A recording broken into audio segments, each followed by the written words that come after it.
Hi, I'm Terry Murphy, Senior Editor with Realty Times. I'm here with Summer Gorlick, and she is telling us, as a consultant for the Department of Real Estate Regulation, what we need to know as brokers. And one of the most important ones is in your list of top 10 was avoid unlicensed fictitious business names. Now, what do you mean by that? I know, it's a long word there. And what the heck does that mean? Well, basically, when a broker or an agent out there in the real estate industry, you can only use or advertise names that appear on your license certificate. So if those names don't exist, then guess what? You can't use them unless you go through the process of registering the fictitious business name statement with the county recorder's office and then registering it with the DRE for licensure. And believe it or not, there's a lot of little nuances that you wouldn't even expect to be an unlicensed fictitious business name. I'll give you an example. I think it's telling. If my company, my brokerage is Summer Gorlick Realty Inc., and I decide I'm just going to drop the Inc., the INC. If I do that, I'm actually using an unlicensed fictitious business name unless that name variation shows up on my license certificate. And then of course, anytime a broker abbreviates a name, maybe just uses initials, these are all changes that probably don't reflect on your license certificate and would warrant the filing of a licensed fictitious business name.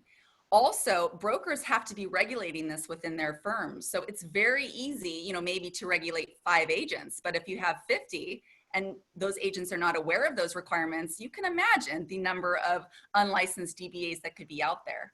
And all you have to do is look at DRE's disciplinary actions on their website, and you can see that it almost always in an accusation, someone has been, committed this violation for using an unlicensed DBA. I would think it might be specifically interesting if you have teams.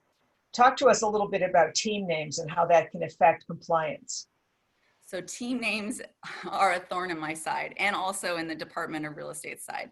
So a team name is basically a professional identity or brand name that 2 or more licensees use when they advertise themselves or when they provide real estate services.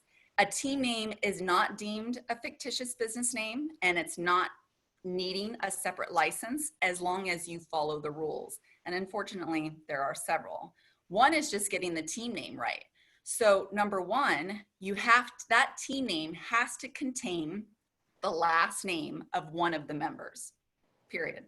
Secondly, it has to include one of the terms, team, group, or associates. So sure, you can get fancy out there with the team name, but you have to have those elements. Thirdly, you can't represent yourself as a broker. So you could never have in that team name the term real estate broker or brokerage or something to that effect. And the whole reason behind this, Terry, is because DRE does not want a bunch of agents or salespeople pretending to be brokers or working outside the scope of their brokerage. And of course, with the team name comes supervision for brokers. They have to make sure that all of their agents are aware of these requirements. And a tip that I always give my clients is that if you're going to allow your agents to use team names, well, they have to get it right, and they have to come to you first, vet that name, get approval, and then acknowledge what the advertising requirements are in this area, which there are several. Which brings us to advertising, and we'll save that for another segment.